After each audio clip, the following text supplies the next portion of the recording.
Hi guys. Hi everyone. Thank you all so much for being here. My name is Noah Morse. I'm a filmmaker and a volunteer here with the AC, doing some panel moderation for y'all. We have a very exciting panel today. This is called Represented. Welcome to Represented. We're going to have a conversation with a couple of our friends here who are agents and managers.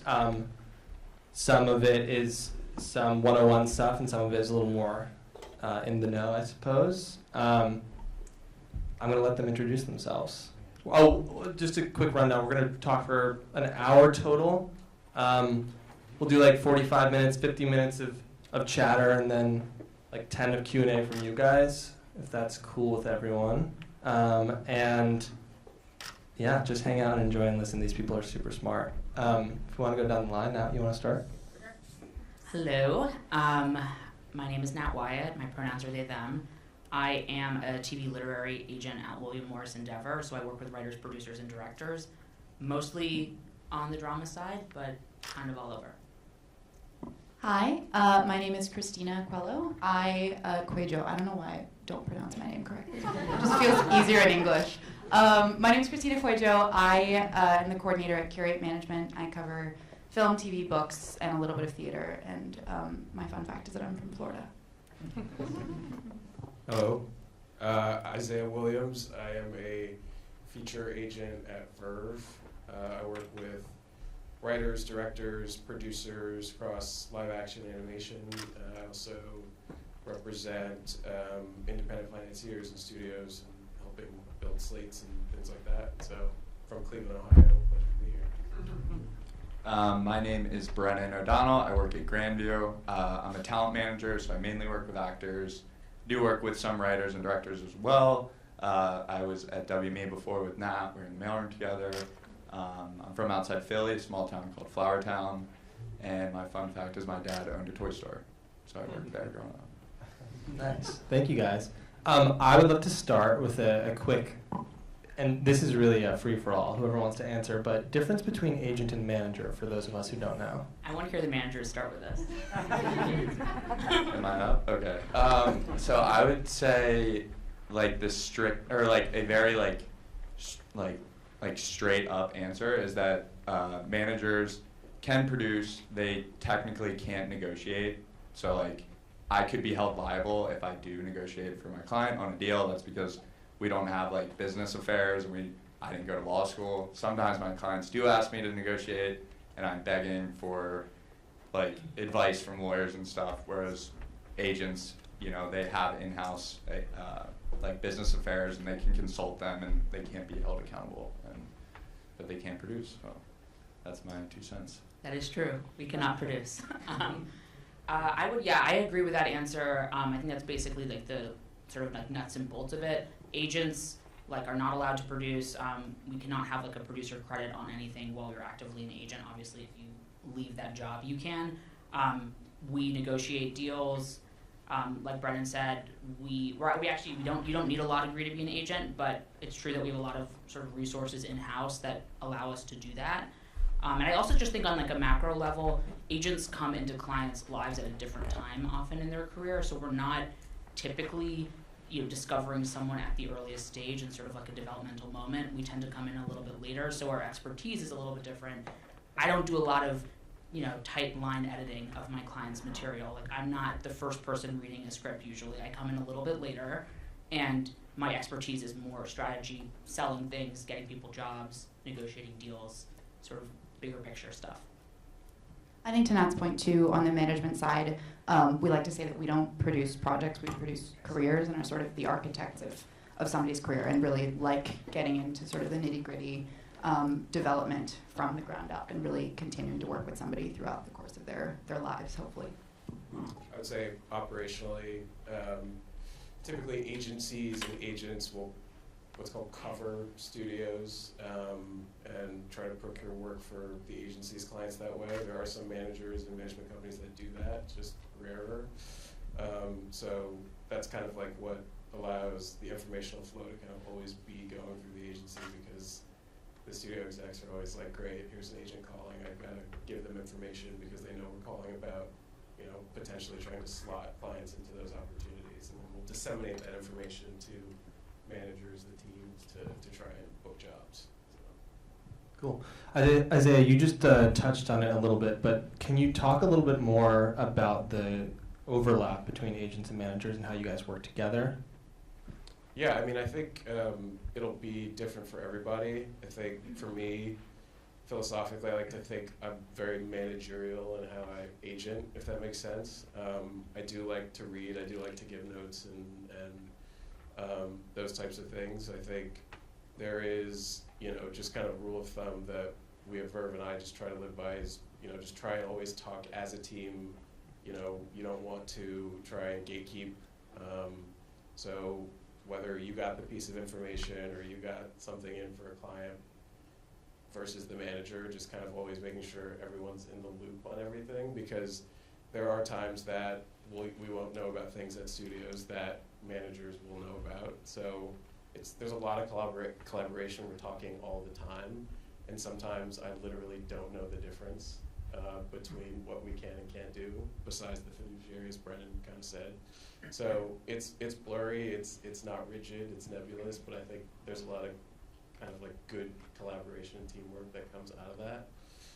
Managers are partners. I like to share multiple clients with multiple managers. So yeah.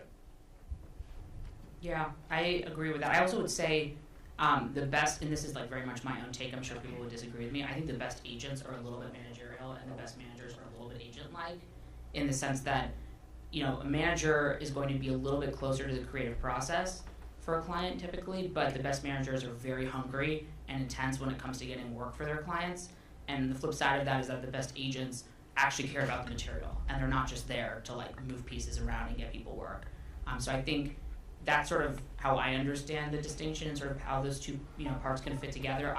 There's not a single client I work with who doesn't have a manager. I really like working with managers. I think it's sort of like, not to put it in my terms, which is astrological terms, but I feel like, you know, there are different sort of brains, and so for agents, we get wrapped up in having rosters that are often over 100 people, and managers just think a little bit differently. They're a little bit closer to it all, so they can kind of pull you out of that way of thinking and towards something that's like a little bit more holistic and a little bit more creative. So I think that partnership is really healthy.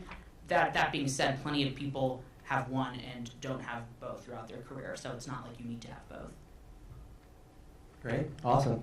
I would love for you all to share a little bit about how you got into it.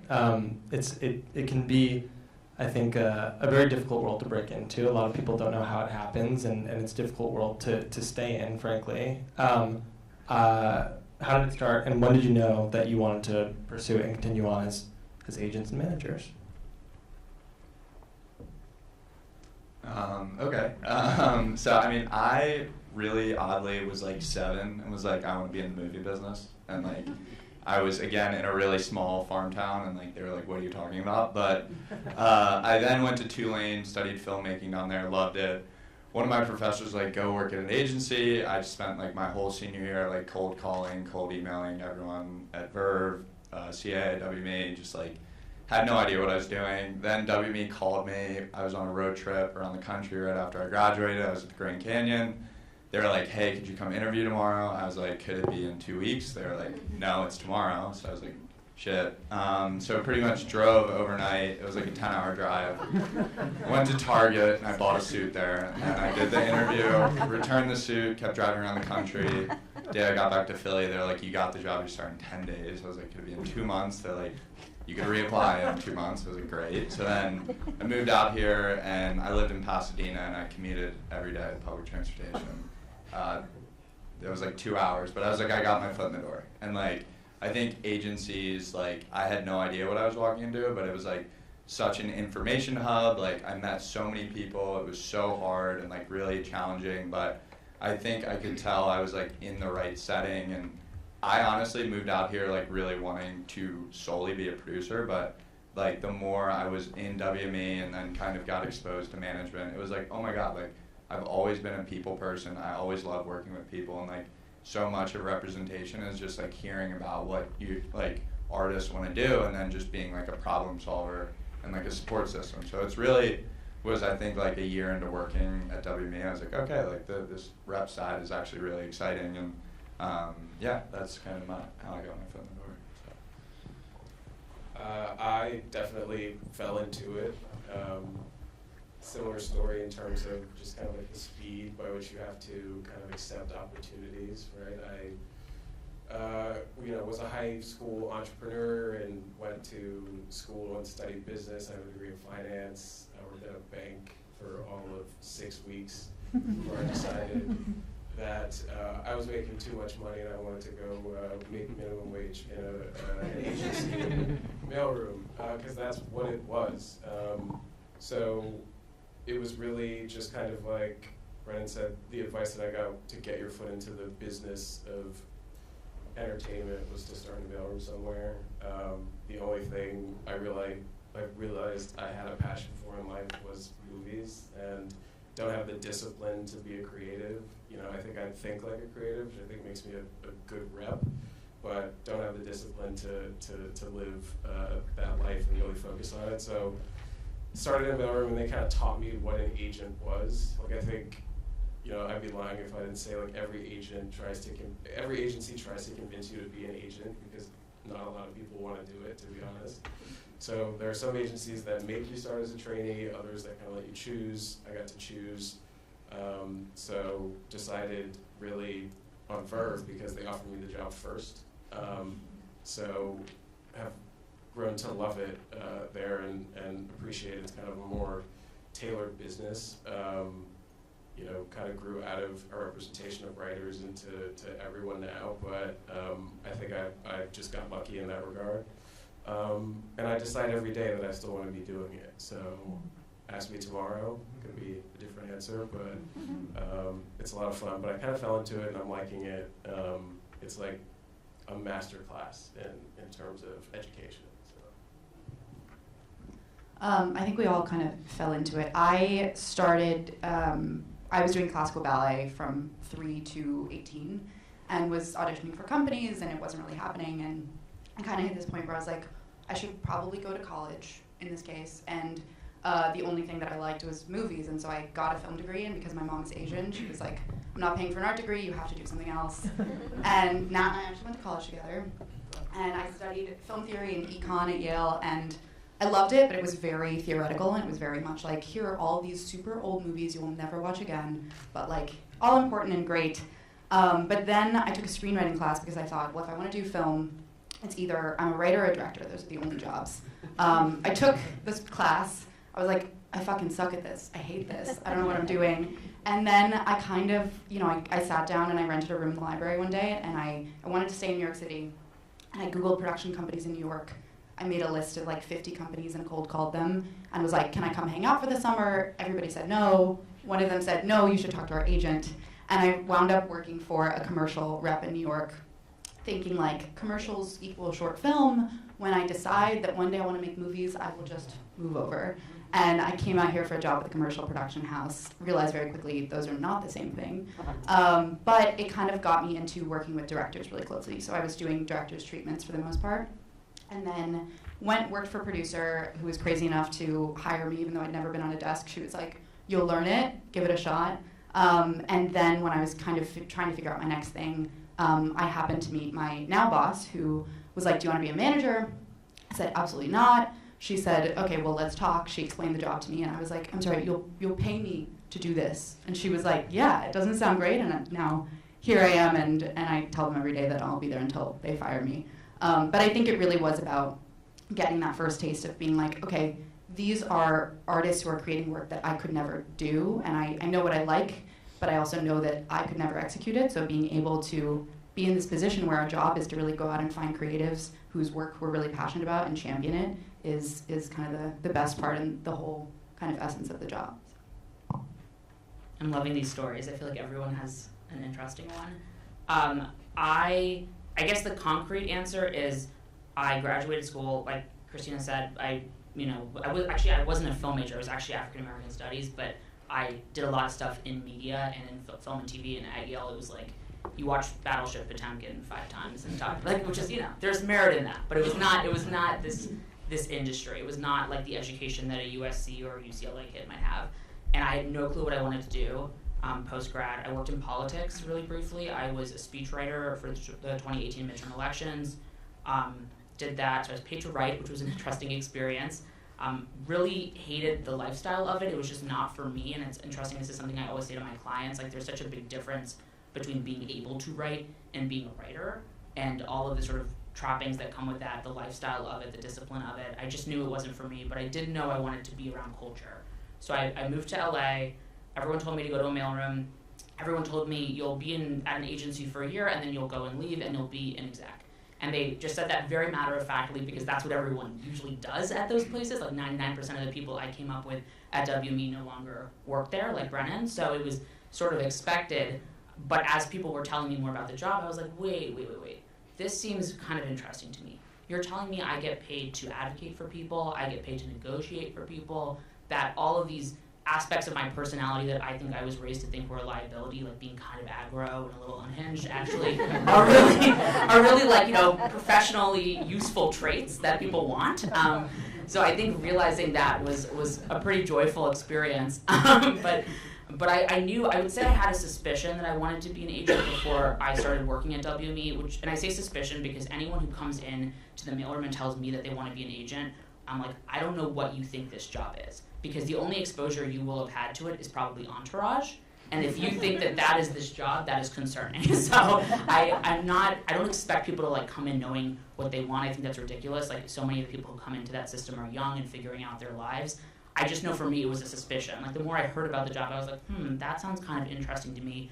I'm more likely to have gone to law school than to have been a TV writer. So there's something about this that is intriguing. And of course, with any agency, like Isaiah said, like, if you come in and you're actually interested in staying, they get excited by that because it's not everyone who wants to do that. So I was very lucky that I worked for awesome people who are great mentors. And this is very standard at agencies. Whether you leave or you stay, you tend to work for more than one person. I worked for a junior agent. I worked for the president of the company, who also happens to be a TV agent, which is very convenient, and also worked for a partner in our TV group. And you learn from them. It's an apprenticeship. I think in the same way that the best showrunners are teachers of staff writers, it's a very similar dynamic, and you learn from them. You share business with them. I share business with all my former bosses. But I think a lot of it's personality. And not to like go back to my childhood for a second, but I think when you're young, like, there's certain traits that you sort of naturally have in you. And I think for me, it was always that sort of like advocacy. A lot of my friends were creative, and I never was the creative person, but I was the person who was always looking out for them. So I think once you sort of identify that trait, it makes sense. This job is ultimately that. You're just paid to do it, which is nice.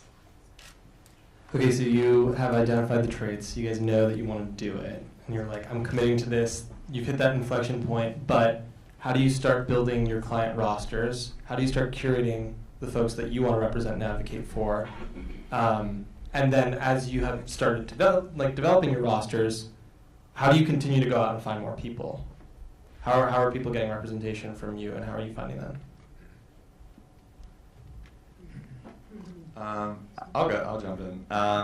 So I think, like, for me, I got promoted like last year, so still first year manager, and like how I approach building business is really just like being so curious, also being like very like hungry in terms of like ambitious, in terms of like reaching out to like fields and camps of, you know, people that I want to work with. Like, I even outside of like film and TV, like, I'm interested in like working with musicians, working with like athletes, and like being fearless when calling like agents in sports or agents in music, and, you know, actually like writing notes to people that, you know, may have produced shows or films that you want to get your clients working with. Like, I think just generally having like a fearless ambition of like, you belong at the table, like you belong to like represent people that you're passionate about. And I think my first year, you know, being at WME and just being in this industry in general, like, was very timid and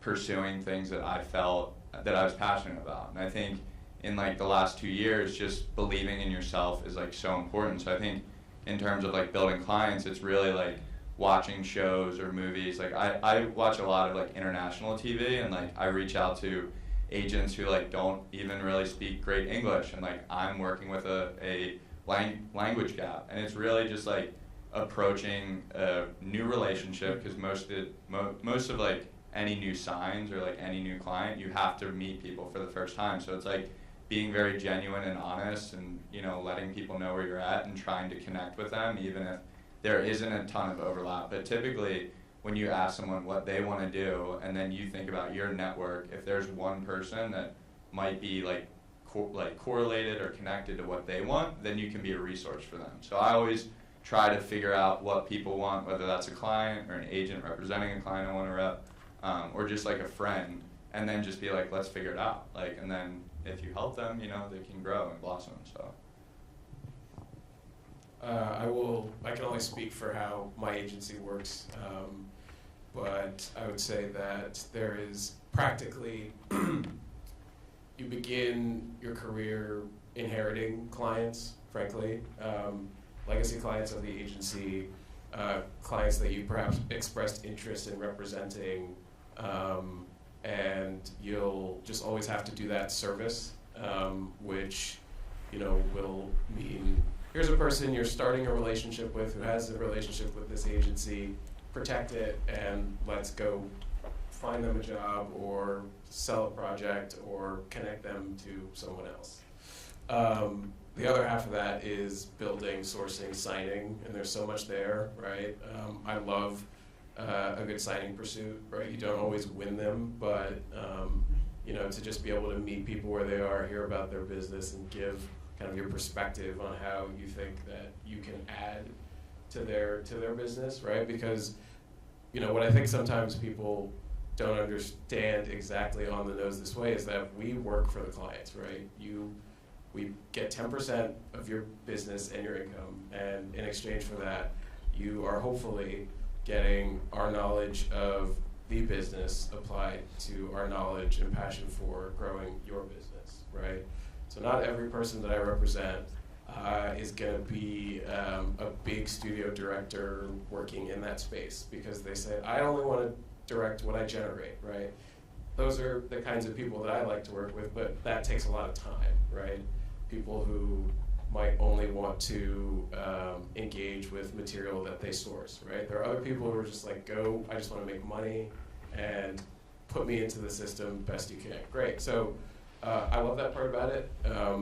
I really like to sink my teeth into the building of it. Like I said, I represent some studios and some producers, so it's a little bit less of, you know, managing a relationship with a creative, which is very different than saying, okay, you control 10 scripts, how are we going to go get these all made?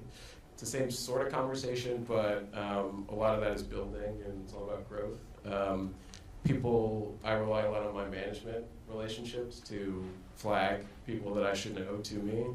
As Nat said, you know, are kind of getting an agent most likely at a little bit, you know, not to say further point, but you probably already have 2 shorts in the can. You probably have, you know, a general understanding about what it's like to be, you know, in the staffing system trying to get a job. But, you know, there are a lot of developmental clients, right, that I'll just see some shorts sometimes where, like, I just have to work with this person. I know that they are going to be special and that I just want to ride their wave. Like, that's always going to be the thing.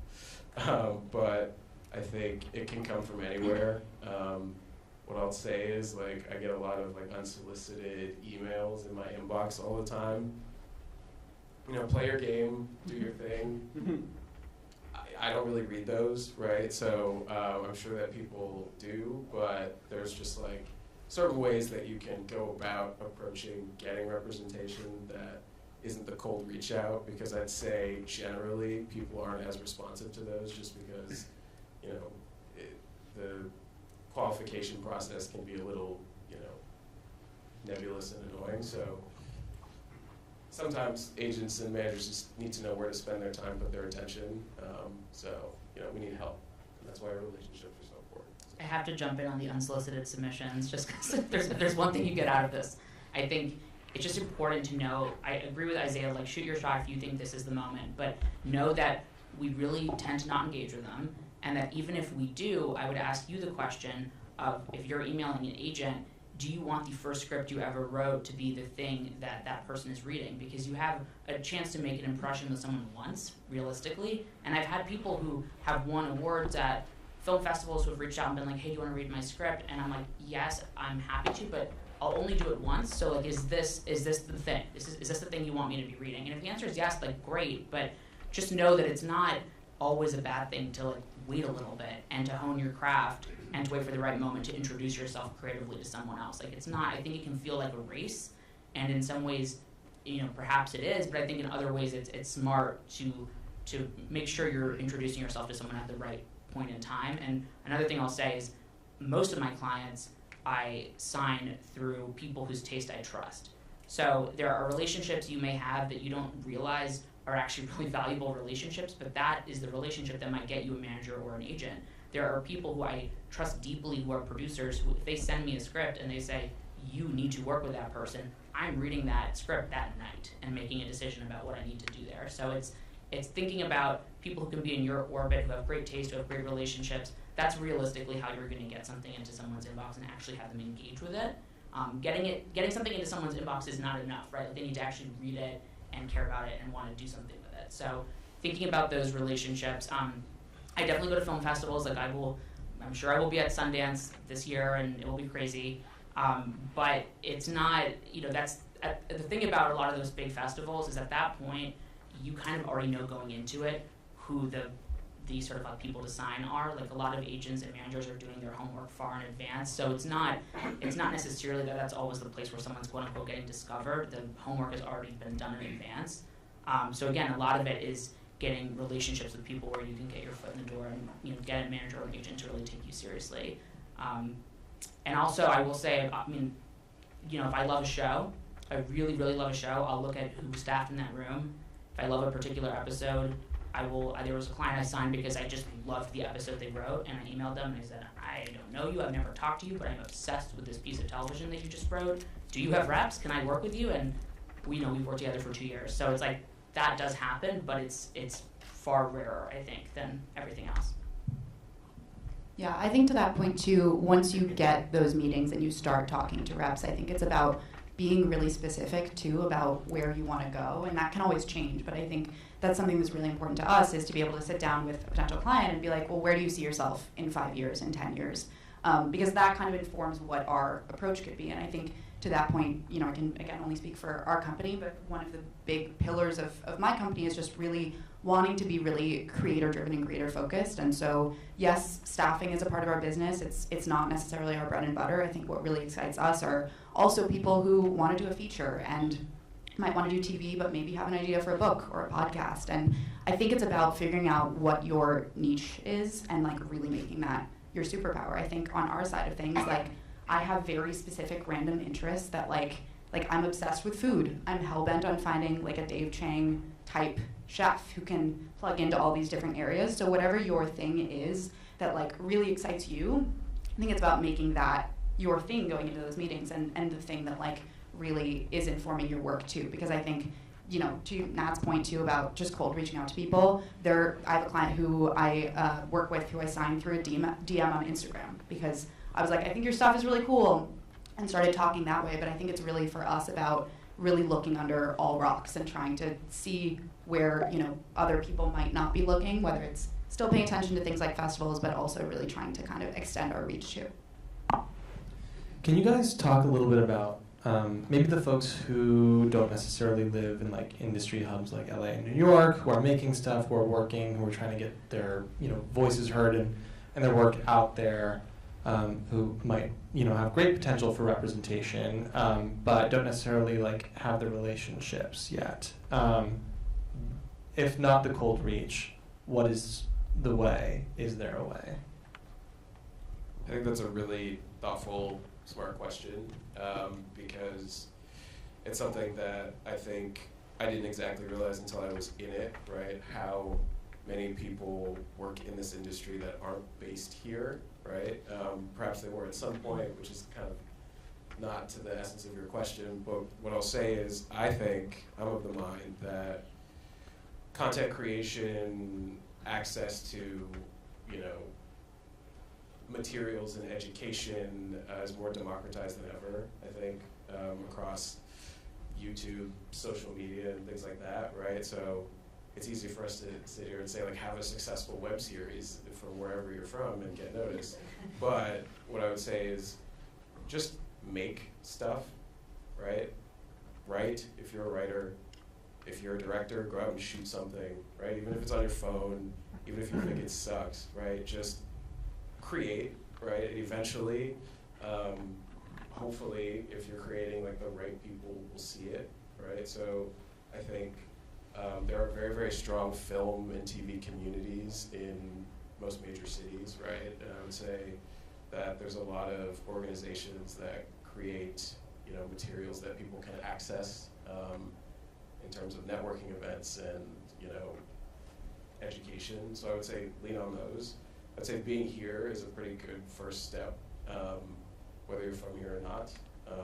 So I think just engagement and creation, right? You just kind of have to believe in yourself in that way. And ultimately, if you create something that's like fucking stellar, and enough people see it, right? I think to the point we're all kind of making, like, we all talk to each other, we're all scouring, you know, random channels and random places to try and find new talent.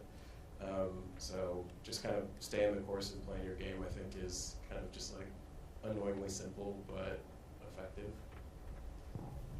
Yeah, I would also add, this is a larger issue, I think, with the entertainment industry, at least the one that's based in Hollywood, which is everything we just said about all these sort of like gatekeeping mechanisms that exist. They also often keep people out who should be in this industry and keep the industry the same when it should change, right? So that's always the conundrum. I definitely feel it as an agent. You know, I don't have enough time in my day to read everything I want to read. I have to use these sort of like gatekeeping channels in order to protect my own time. At the same time, those channels often mean that a lot of USC kids enter the industry, and, you know, people who are from LA enter the industry versus people from all over. What I will say is WME works with a ton of folks internationally. We have plenty of clients who are not based in LA, and I agree with Isaiah that if you are part of an ecosystem or a film industry elsewhere, like, that is great, and you should, you know, hone your craft there and get to know people there. It's not like you're not going to have people like us show up one day and meet you. Like, we go to all those places. We go to Seoul and Mexico City and London and everywhere. So it's not, you don't have to move to LA to quote unquote make it. I don't think that has to be a prerequisite. One thing I will say though is really doing stuff that's out there and weird and taking risks will always work in your favor. And certainly when it comes to like self-promotion on the internet, I think, you know, you're your first agent first and foremost, you're your first rep first and foremost. And I think younger artists tend to feel like the networking side of things, it's not like why they're signing up for this job. They want to be creative. At the same time, like, you are your rep until you can pay someone else to be your rep for you. So you have to kind of approach it that way and not view it as this like dirty thing you have to do. It's like, it's just a really important part of the process, and eventually you will pay someone 10% to do it. But the internet, it's interesting. You will often, like, I found people in the craziest ways. Like, there's someone who I'm working with now who I found their play via their profile, like their website online, because I was Googling, is Taylor Swift gay? and the play is named Why Taylor Swift is Gay. So like the second thing that came up was this play, and I was like, wow, that is weird. Like, I'm gonna email this person and ask to read it. So all to say, like, the internet is powerful. Like, you know, put your stuff online. Like, you never know who will email you, and I'm sure we've all done that at one point or another. We've hit someone up and been like, hey, you don't know me, but this seems really interesting. Like, I'd love to check it out. So yes, you don't have to be here. And last thing I will say is also being in LA and being in this industry, like specifically here, you are a product of your environment. And I see this happen to lots of artists where you enter this world and you start to write and talk and be like a lot of other people in this world. So if you're someone who's based outside of, you know, Hollywood proper, like, be proud of that. I mean, that's your point of view, that's your art, right? That's like why, you know, you can storytell in a way that's different than other people. So instead of viewing that as like this handicap, like, it's not. It's actually a huge asset, and like, you will, you know, the person will find you eventually. Nat, I think we just got a little bit of insight into your taste. I would love to hear from you guys a little bit about like what you're looking for in your prospective clients. How does your taste drive you? What are the things that interest you about someone when you're looking to sign them? I like really weird shit. Like, I really love anything that feels really ambitious and that you read on the page and you're like, how would this ever get made? I think that excites me, even if it doesn't always land, to just know that somebody has a really specific point of view. Again, like, not to use that word too much, but I do think that it is one of those things where for us it feels like the universal really is found in the specific. That's why I love shows like A Beef, right, where it feels like the world is so heavily textured and it is steeped in the fact that so many of the characters are Asian American. That's not the most interesting thing about them, but it informs the world. And so I think being able to have content and to read writing and to watch films that really feel like they have a very specific point of view is exciting to me, whether, across any genre. Selfishly, I also really would like to find more female action writers and female writers who can do genre really well. I think that that's something that, like, we're missing. I know that it's out there. I just, I don't get to see as much of it as I would like to. So that's something that I'm always looking for. But yeah, I think really am genre agnostic, just want something that feels really voicey and undeniable on the page. So I guess for my taste, I think the two areas I like typically just gravitate towards when reading is like slice of life, just like a kid going through it, or like true stories, whether that's like political, like war, sports. Funny enough, I don't rep writers that do either of those genres. They're all like horror writers. But on the acting front, and this kind of correlates to the last question just about like living in LA, like I rep about 25 actors, and almost about like 20 of them don't live in Los Angeles. Like they don't even live in the US. Most of the people I work with are international, and like it's really exciting for me. Like a lot of the actors I want are very driven, and they want to build up production in their home countries, and they want to, cross over into the States and like be a global name. So that is like exciting for me. I think when it comes to like who I want to represent, it's all about the person. Like I do really obviously gravitate towards really talented people on screen or on the paper, but like for me it's like when I sit down with them, like how driven are they, how ambitious are they, like how authentic are they someone I can introduce to the entire town and their words and actions will move people, and like that for me is exciting. Like I just started working with a woman from Saudi Arabia, and she told me like she took a movie that's going to premiere on Netflix at the end of the year and went to TIFF, and it did really well, and she won an award there.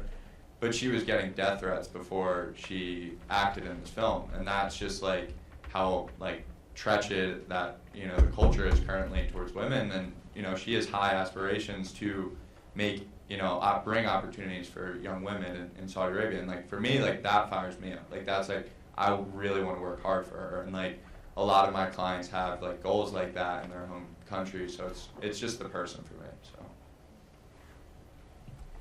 I would say as a literary agent, good is good to me, and I like that. So I work with people who are in all genres. I still think that we exist in a movie and TV industry that a really, really strong sample can still do things for you. I know it might not always seem that way, but my personal taste seems to lend itself to a little more darkness. I like things that are super visual and thrilling, and that I'm on the edge of my seat the entire time reading them, kind of grounded in the characters. I think if you can write good characters, you can most likely write good anything. I like to feel seen in ways that I haven't been seen before. I like to experience that through other people's writing. Or I like to feel like they've kind of opened up a part of themselves to me that I perhaps shouldn't know, and I kind of like that, and I'm interested to learn more. So, you should kind of shine through your art, I feel like, right? That's kind of the point of it. And if I feel like I can access that, no matter what the genre is, that's really cool. And I haven't said this directly before, but diversity, very important to me. I want to be an advocate for the passing of the mic to people who haven't had it for that long, right? To set people up to succeed in ways to keep pushing the boundaries, to tell fresh stories for people of color, other underrepresented minority groups. That's super important to me, and the more creatives that I meet who are, from those communities, just tell me time after time how important it is that there are more reps who can kind of reflect that point of view. So it's important for me to be able to like create and help advocate for the more creation of people on this side so that we can better serve and kind of understand perhaps where people might be coming from, no matter what genre, no matter what you do. It's important that people kind of understand where you're coming from and meet you where you're at, so that's important for me. It's interesting. I feel like my taste has changed, even in like the brief time that I've been doing this job, which I think is healthy.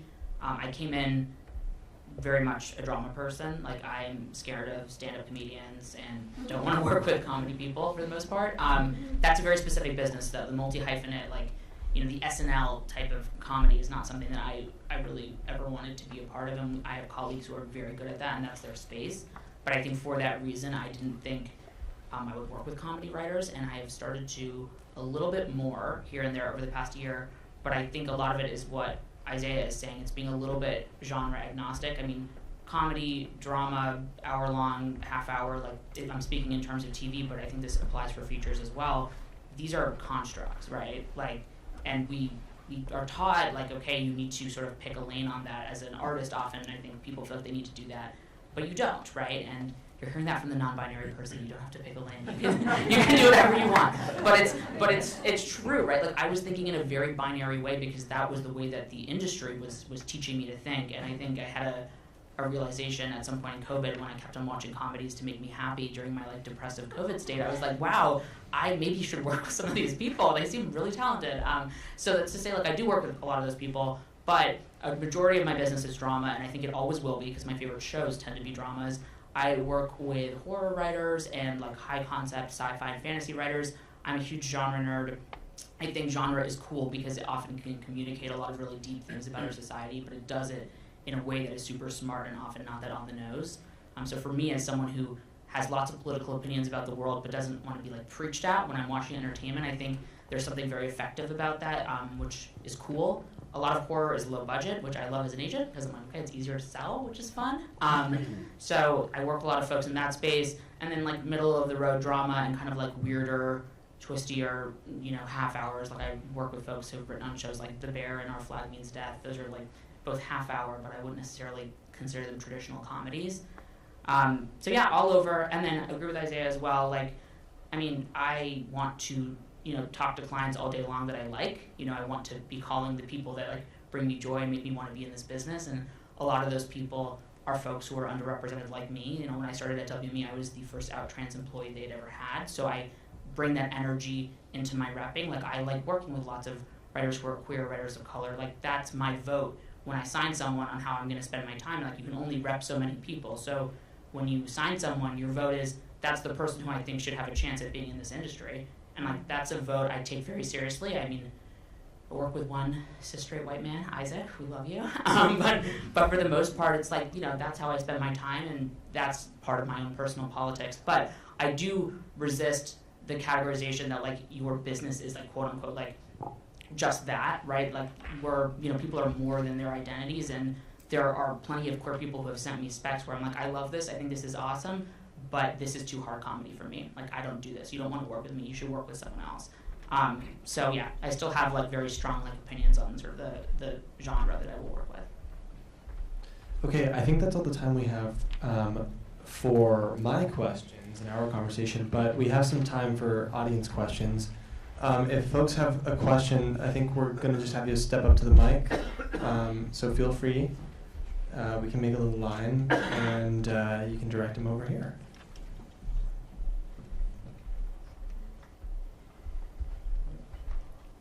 Any questions? Don't be shy, guys.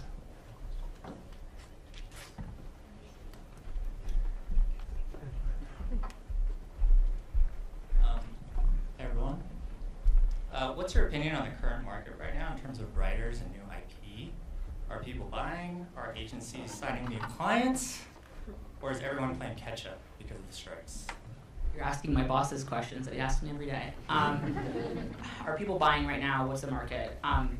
It's weird. I think people thought coming out of this that it was going to be like, and we should also say, like, I'm talking about writers, right? Of course, actors are still on strike. Like, Godspeed. Let's, like, let's get them the things they need. But for writers, I think there was this expectation that when this was all over, it'd be like the floodgates would open and every spec would be bought and every book would be bought. I'm not seeing that. I think people are really cautious right now. Everyone is hurting financially, and so that of course impacts what people buy.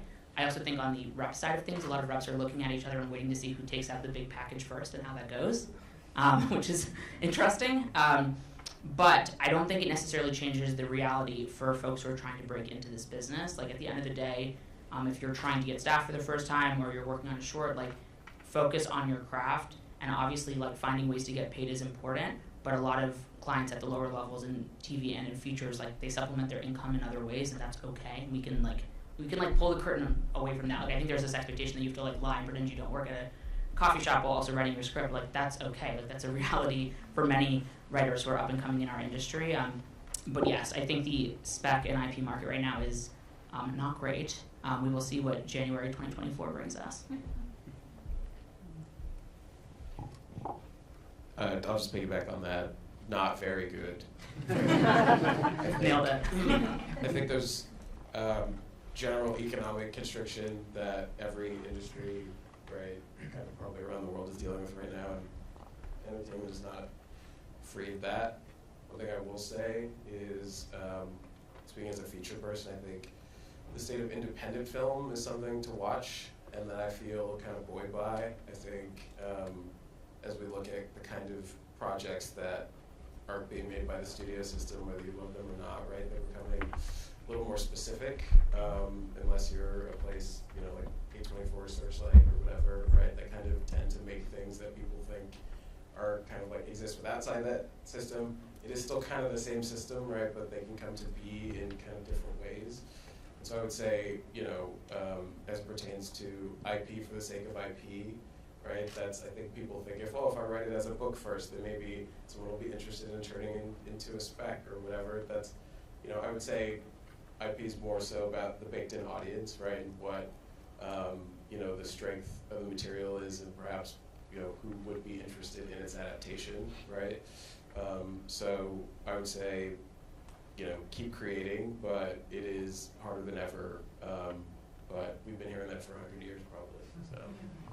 I also think, just to add to that too, there is a list of post-development strike, or post-strike development mandates that was sent around from our side of things that I get sent back to me like every 3 days by a different writer who's like, I heard so-and-so is looking for this, should I write that?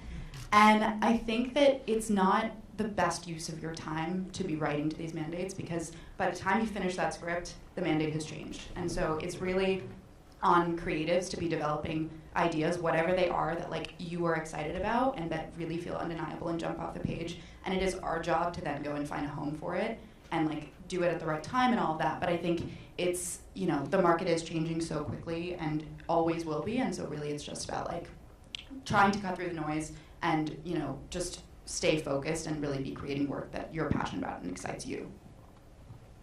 I will say though, just like an interesting like a couple macro things that I think are important to know as an artist right now. I think we are certainly seeing a return to a more traditional type of television on the TV side, like things that are very ongoing, procedurals, like sort of standard television from the early 2000s, late 90s that you might have grown up on. Like that is actually starting to become, you know, stuff that is really saleable right now in our marketplace. Like limited series for a whole variety of reasons don't make a lot of money. And to Kristina's point, it's not like you should ever write to mandates, but I think writing to sort of a general like macroeconomic trend in our industry is not necessarily a horrible thing. Like if you are juggling two different ideas you're really passionate about right now, and one of them could go for 10 seasons, that's not a bad one to write right now. Like that's what the market wants. If you really want to tell a family drama right now that could be a Succession replacement, call me and let's sell it to HBO. So it's you know, there are certain things that like people do really want right now that I think are bigger than just like a passing trend, but I totally agree with Kristina. A lot of the mandates, it's like reading tea leaves and it changes every day.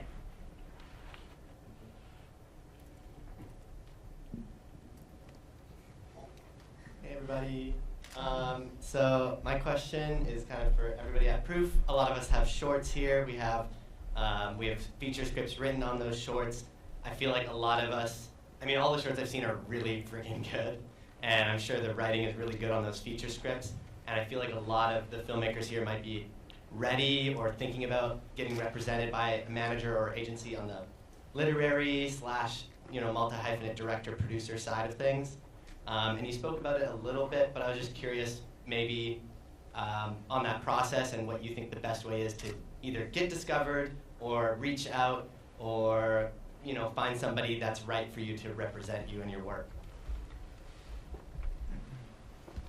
I would say, again, we've touched on it a little bit. I think like to avoid the cold outreach, I think like you should try to get in with somebody in entertainment to like make calls for you. Like I think those go a long way. Like what I get a call from a producer friend, as Nat said, like people that I really trust being like, hey, like you should definitely read this or watch this. Like 10 out of 10, I'm gonna do it.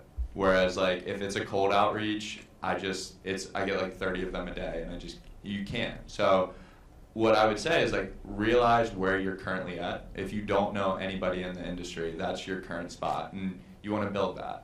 If you know one person, you should shamelessly be like, hey, like I'm trying to get my short out there. Like, who do you know that you could kind of connect me with? And they might connect you with somebody who works at Amazon in like business affairs, and it might not be the call that's going to lead you to the pitch, but it's another nugget that you can follow. And like when I got my foot in the door, I literally did like 3 or 4 informational interviews for like a full year, and each time I'd get on the phone with someone, I'd say like, well, is there any way you could connect me with somebody else? And I'd memorize their entire like LinkedIn profile. So I like would go into these conversations, because like we've even said this before, like you only get to make a first impression once. So like pick your timing, and I think build your own campaign, because like you can't do it alone. You should really try and get a crew of people around you. Like we're all like friends, and we all help each other out, and like that's so common, where it's like I look at my peers and my clients and we say like we literally have to build a team around you. So I think look at where you're currently at, identify your teammates, like they can be other creatives, they can be execs, and you should say like be super ambitious with what you want to do, but realize where you're at. Like whenever I start working with someone, I say like, what's your North Star? Like what career do you want to have in 10 years? Like who's the actor, who's the director, and then what are the tangible steps we can take right now to get there?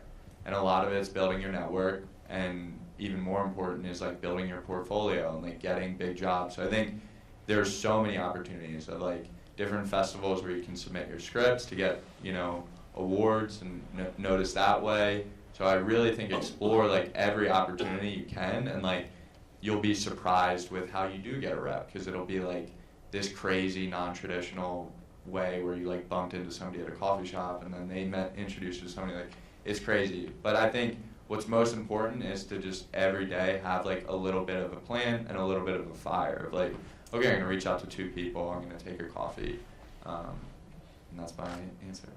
Can I just say quickly that I think I'm not of the mind that you need a rep, frankly, maybe at this point, right? If you're at the stage where you have a really strong short and a really interesting feature version of it, I think to Nat's point from earlier, there's a lot of agenting that you can do for yourself, right? And a lot of that will include that cold outreach that we kind of shit on a little bit, but like I do that all day. I cold call people so much, right? So I think like it's not like some sort of like anointing moment like when you get a rep, right? And it frankly, like it can be a North Star, but I think ultimately like if you just keep trying to create, like I've been saying, like just make something, right? First step short, great feature, right? That is not going to just come to be if you sign with someone, right? It's still going to take a lot of hard work. Now you just have someone else in the shit with you, right? So I think just kind of knowing that it can be a goal, but like it should not be the singular focus. Like if I can get a rep, that means I've made it, right? Because but it's a really smart question, and I guess this is a really cool first step. So. Yeah, I think to both of their points too, I have the job that I currently have, I got from a random commercial I worked on 2 years ago, and then had breakfast with somebody from it like 6 months later, and a year later called me and was like, hey, there's this job, could this be interesting to you? And I really think it's about, especially if you live in LA, the networking piece of it can feel really overwhelming, where you're like, I need to know somebody at every company, and if I don't do that, I don't have as many opportunities available to you.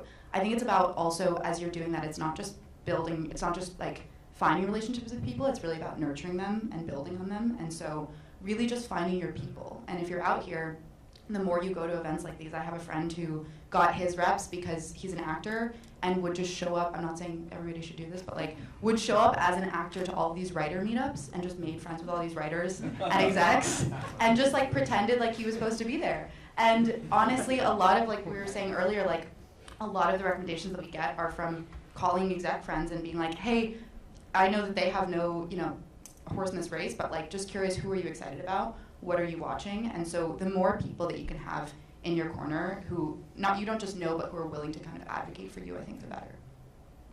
I totally agree with all of that. Also, the last thing I'll say is, people are here, which is a great first step, but the festival game for shorts is a great, useful, way to employ your agenting on your own behalf. Like, get your shorts to bigger festivals that reps actually, are actively covering. So, for example, with like a South by or Sundance or festivals like that, which, in WME, both our features and TV colleagues will cover that. What we do is every day, folks who are in attendance will write up coverage of our favorite things we watched, and we share it to the 1,000 people we work with. So it's not like, if you can get to that stage, then you're not far from really starting to get people's attention. But to get to that stage, which I recognize is like a lift, it's getting your art to everyone, right? It's like you get into one festival that sort of like opens the door a little bit, and it pads your resume a little bit, and you can kind of weasel into more. So it's again like agenting on your own behalf, and it is sometimes,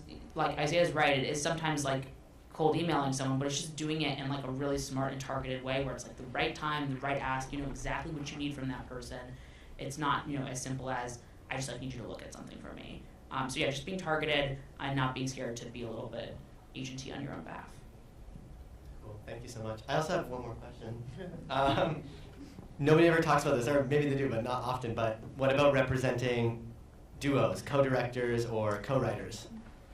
What is your opinion on it, or do you have any duos? It's the same job from an agenting and managing standpoint. Like, if you're a writing team, like, in my brain, like, you are ultimately like a creative entity. You are one client to me, in a sense. If you are really truly always writing together, but that is the thing that I would ask of like folks in this room. If you're in writing pairs, like making sure that's like the best use of your creative time and process. And if it is, great, like double down, commit to it, make it a thing. Obviously, you have to split paychecks, so that's a thing to think about. But yes, it's the same job, and I don't think in our industry it necessarily like will hurt your chances of getting work or anything like that. It just is more like you're making a financial commitment to that other person. If you like to collaborate with people, but you don't always want to collaborate with people, that's a thing too. Like, we have writing pairs we also work with separately, but in that case, I would also encourage you to think about writing in mediums like television, where you get to be in a room with a bunch of people and collaborate with them, but you ultimately take a paycheck home that's just yours. So yeah, all to say, it doesn't actually change that much, realistically. They break up. Yeah, that too. I think we have time for one more question, if anyone else wants to step up. And if not, that is okay too. Do I see a hand in the back? Yeah, come on up. Can I just ask you from back here? Go for it. I can walk all the way over. What would you guys say about like the representation of someone who wants to be something like multi-hyphenate, whether that's an actor, producer, director, writer, but multi-hyphenate in the sense of the thing that they do not have a niche. They do not have a specific thing. Like, I think Nat said the words earlier about stick to your lane, or the idea of like not sticking to your lane. So an actor, a writer, producer comes up to you and they're like, well, I'm kind of excited about everything, and I have a portfolio that shows work in fashion as well as like commercial, as well as narrative, as well as shorts. Is that something that's actually like a nice thing to receive, or is that something that's kind of like actually that kind of goes against what we do as agents or managers, because they don't necessarily have a very specific niche or thing that they do? Then speak to that. I think it's really exciting. I also think it's a little hard and scary, because I think it is something that the multi-hyphenate idea is also something that I think we're all figuring out on our side as well, because so much of it is new, right? I think social media is an entirely new thing that didn't exist 10 years ago. So as we on our side really try and parse through, like, what does this look like from a representation standpoint, I think it's also just about like finding reps who want to be your champions in that arena and want to be continuously architecting that, like, I don't know if that's a word, but that kind of trajectory forward with you, and who are really in it for the long haul.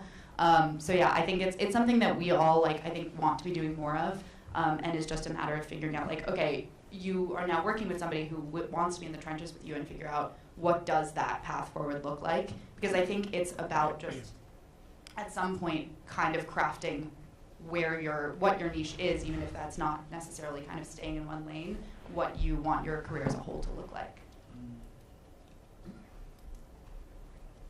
Yeah, I completely agree. I think certain reps do look more towards like signing multi-hyphenates. Certain reps avoid that. Like personally, I work with a handful of multi-hyphenates, and I think the only reason I feel comfortable doing that was because I worked in lit at WME, and now I'm working in talent. But a lot of reps, they came up in one field and they only really want to work in that. I think what's most important though, if you're exploring being a multi-hyphenate, I think it's very doable, but I think you have to be, you have to not be afraid to fail. Like, you have to be very comfortable. Let's say you came from an acting background and you want to be a writer, you should be very comfortable sitting down, and even if you scribble on paper every day for a week and nothing comes of it, you should still continue to do that. And over probably years, you'll see development. But I do hear a lot of, people who are artists, some even I've worked with in the past who, they say they're a writer, but they really don't write consistently. And I think what's most important, and even just kind of when we were talking about wanting to get reps, I think what's most important is you should just try to become an expert in either one field or multiple fields. If you do want to do writing and acting, don't worry about your first credit. Commit knowing that you're probably going to be in this industry for 20 or 30 years and be okay, well, I should just be focused on being the best possible artist in multiple or one field. So, and I think, a lot of people, even on the rep side or producer side, they get so caught up in their title or, the state of the market, and they forget to actually focus on their day-to-day job, whether that's creating or repping. And if you do that consistently for a year, for 3 years, you'll see yourself progress to something you didn't even think was attainable. So I also just think quickly, it's tough, right? Lanes are tricky. You should know what you're good at, right? And often knowing what you are good at, what you're happy doing, that will put you into a lane in a way that can often be really effective in your career. At the same time, you heard it from all of our talk about our tastes, we all like people who are a little bendy and a little bit outside of just, one thing, one way of being as an artist.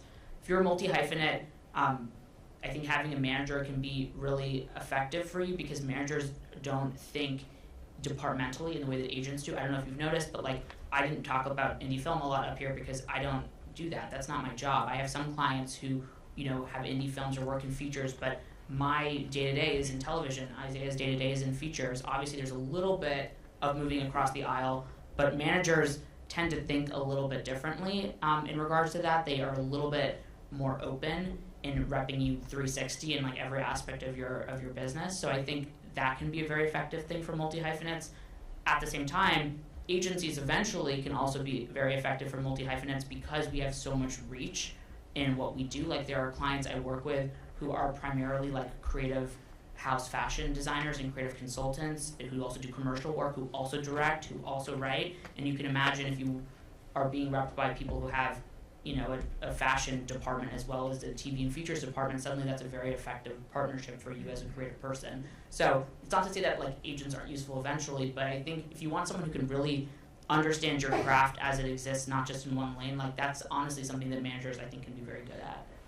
Just to really quickly piggyback off of what Nat said too, we represent some clients who are in the theater space and are playwrights who want to transition over. And I think sometimes it can also be about figuring out what your team looks like holistically, where we work in theater, but we also know that we are not based in New York. We're not in the theater scene as much as, say, some theater agents might be. So it might be beneficial for that client to have us and also have a theater agent dedicated to doing that part of their business.